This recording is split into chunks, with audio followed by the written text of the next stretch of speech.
बहुत पुरानी बात है।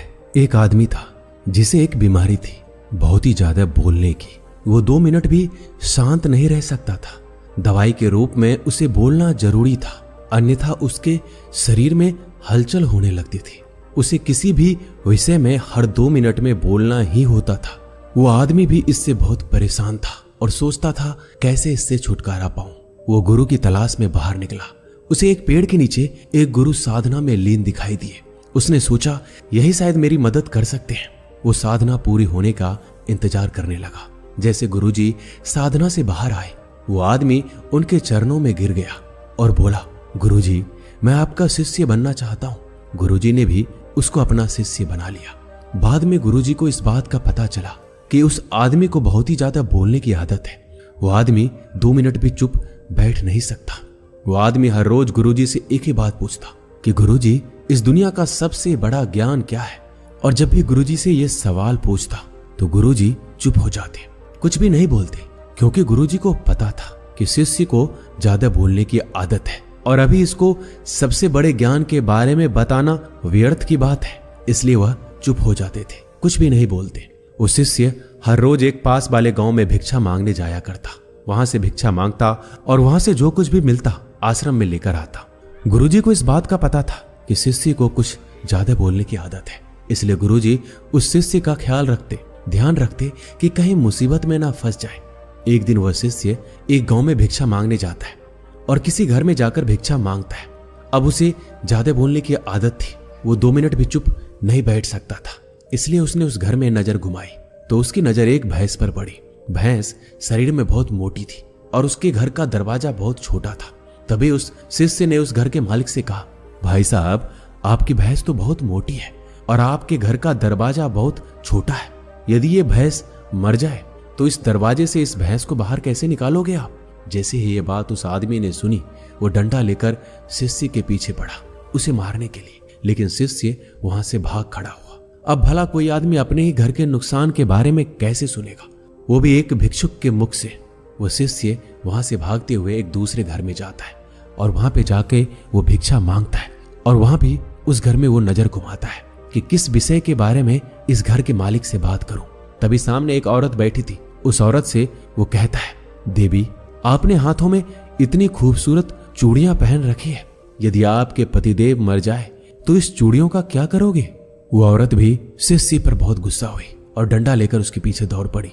उस औरत ने कहा, एक भिक्षुक अपने मुख से ऐसा बोलता है? एक तो मैं आपको भिक्षा दे रही हूं, ऊपर से आप मेरे पति को ही मार रहे हो। ऐसा करके उस औरत ने शिष्य को अपने घर से निकाल दिया। अब शिष्य की वो आदत थी, वो कई बार मार खा चुका था, लेकिन उसकी आदत छूट नहीं रही थी। अब शिष्य को उस गांव में कोई भी भिक्षा नहीं मिली। इसी के चलते वो एक गांव से दूसरे गांव जा रहा था। जब जंगल में पहुंचा तो उसे एक मानव खोपड़ी दिखाई दी। उसने सोचा, भला यहाँ किसकी मानव खोपड़ी पड़ी है? वह उस मानव खोपड़ी के पास जाता है और जाकर देखता है कि खोपड़ी तो बोल रही है। उस खोपड़ी ने कहा कि भाई, तुम कौन हो? तभी वो शिष्य थोड़ा सा डरा और बाद में बोला, मैं तो एक भिक्षुक हूँ, भिक्षा मांगता हूँ, लेकिन तुम कौन हो और यहाँ क्या कर रहे हो? तभी उस खोपड़ी ने कहा, मैं एक शिकारी हूँ और ज्यादा बोलने के कारण मैं यहाँ पहुंच गया। तभी शिष्य ने सोचा कि भला खोपड़ी कैसे बोल सकती है? ये तो सिर्फ एक हड्डियों का ढांचा है, ये कैसे बोल सकता है? और ये बात यदि मैं राजा को बताऊंगा तो राजा जरूर मुझे इनाम देगा। इसी के चलते वो शिष्य दौड़ता दौड़ता राजा के दरबार में पहुंचा और राजा को जाकर अपनी सारी बात बताई।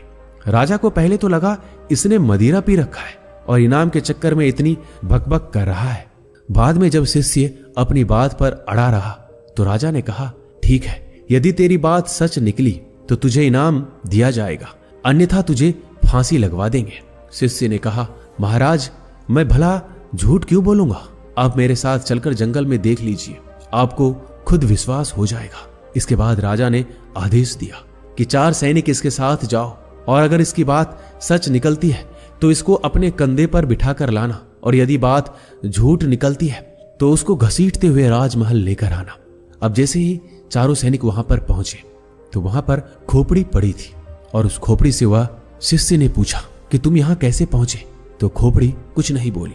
बार बार शिष्य ने उस खोपड़ी से पूछा, लेकिन खोपड़ी कुछ नहीं बोल रही थी। बहुत देर होने के बाद सैनिकों ने उस शिष्य को पकड़ लिया और घसीटते हुए राजमहल में लेकर आए और राजा से आकर कहा कि महाराज जी, ये तो झूठ बोल रहा है।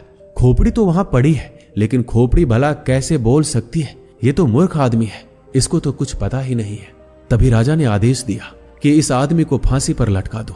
इतना सुनते ही वो आदमी थर थर कांपने लगा और अपने गुरु को याद किया, गुरुदेव आज मुझे बचा लीजिए, नहीं तो आज मेरी मौत पक्की है।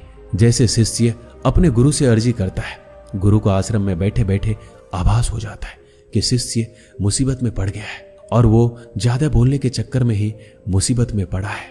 गुरु भी जल्दी जल्दी अपने शिष्य के पास आता है और राजा को जैसे तैसे समझाकर उस शिष्य को वहां से छुड़ा देता है और शिष्य और गुरु दोनों ही आश्रम में वापस आ जाते हैं। तभी वो गुरु कहता है कि मैंने तुझे कितनी बार कहा है कि ज्यादा मत बोलो, ज्यादा बोलने के चक्कर में आदमी कभी कभी बुरा फंस जाता है। तभी वो शिष्य कहता है, गुरुजी मेरी आदत पड़ गई है, अब मैं चाहकर भी इस आदत को छोड़ नहीं पा रहा हूं। मुझे पता है कि मुझे सिर्फ दुनिया का सबसे बड़ा ज्ञान मिल जाएगा तो मेरा मन अपने आप शांत हो जाएगा, मैं अपने आप चुप हो जाऊंगा। लेकिन आप हो कि मुझे सबसे बड़ा ज्ञान बता ही नहीं रहे हो। मैं आपको कितने दिनों से पूछ रहा हूं। जैसे ही उस शिष्य ने सवाल किया, गुरुजी फिर से चुप हो गए, कुछ भी नहीं बोले। अब वो शिष्य गुस्से में वहां से चला जाता है और कहता है, गुरुजी मुझे बड़ा ज्ञान बताना ही नहीं चाहते।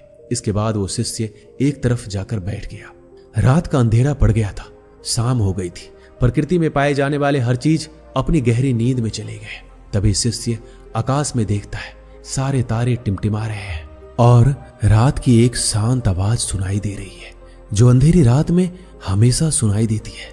तभी शिष्य को धीरे धीरे एक आभास होता है, उसको एक आवाज सुनाई देती है। वो आवाज थी मौन की। उसका मन एकदम खुश हो गया, वो कुछ भी बोल नहीं पा रहा था। उस दिन उसका मन एकदम शांत हो गया, उसको एक अलग सा आभास होने लगा, उसको एक अलग सी शांति प्रतीत हुई और उसको लगा कि शायद दुनिया का सबसे बड़ा ज्ञान यही है। और गुरुजी हमेशा मुझे बताते आ रहे थे, जब भी मैं उनसे पूछता तो वह शांत हो जाते, कुछ भी नहीं बोलते, और यही दुनिया का सबसे बड़ा ज्ञान है। ज्यादा बोलने के चक्कर में कई बार मुसीबत में फंसा तो गुरुजी ने ही मुझे बचाया और गुरुजी मुझे हर बार ज्ञान दे रहे थे, लेकिन मैं ही इस ज्ञान को समझ नहीं पाया। तभी वो शिष्य बैठकर पूरी तरह मौन का आनंद लेता है, शांति का आनंद लेता है। उसके बाद वो शिष्य वहां से उठकर अपने गुरु के पास जाकर बैठ जाता है, चुपचाप बिना कुछ बोले। तभी गुरु को पता चलता है कि शिष्य को मौन मिल गया है। तभी वो गुरुजी कहते हैं कि दुनिया का सबसे बड़ा ज्ञान मौन नहीं है, लेकिन मौन ही रास्ता है। सबसे बड़े ज्ञान को पाने का सबसे पहले हमें मौन होना पड़ेगा, तभी हम सबसे बड़े ज्ञान को पा सकते हैं। उसके बाद गुरुजी कहते हैं, इस दुनिया का कोई भी शब्द मौन से बड़ा नहीं हो सकता। मौन एक तपस्या है, मौन एक साधना है।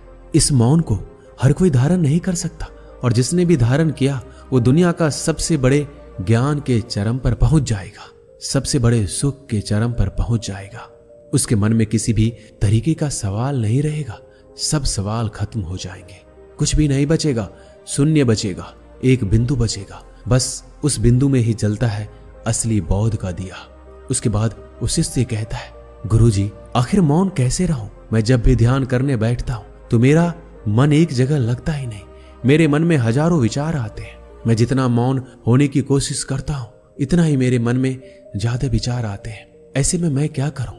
उसके बाद गुरुदेव ने कहा, मेरी बात को ध्यान से समझो। जब ध्यान करने बैठे हो तो मन को किसी तरह शांत करना है। इसे एक छोटी सी कहानी के माध्यम से समझो। एक किसान था और वो गुरु के पास जाता है, कहता है कि गुरुजी मेरे जीवन में बहुत काम काज है, मैं काम करके थक जाता हूँ, मुझे कुछ समाधान दीजिए। उसके बाद वो गुरुजी उस किसान को एक जिन्न देता है और कहता है कि इस जिन्न को अपने घर ले जाओ, इससे जो भी बोलोगे वो सब काम ये जिन्न कर देगा। लेकिन हाँ, एक बात का ध्यान रखना, इसको खाली मत रखना, यदि इसको खाली बिठा दोगे तो ये तुम्हें खा जाएगा। किसान ने कहा, गुरुजी खाली बैठने का तो काम ही नहीं है, मेरे पास तो इतना काम है कि यह पूरी जिंदगी व्यस्त रहेगा।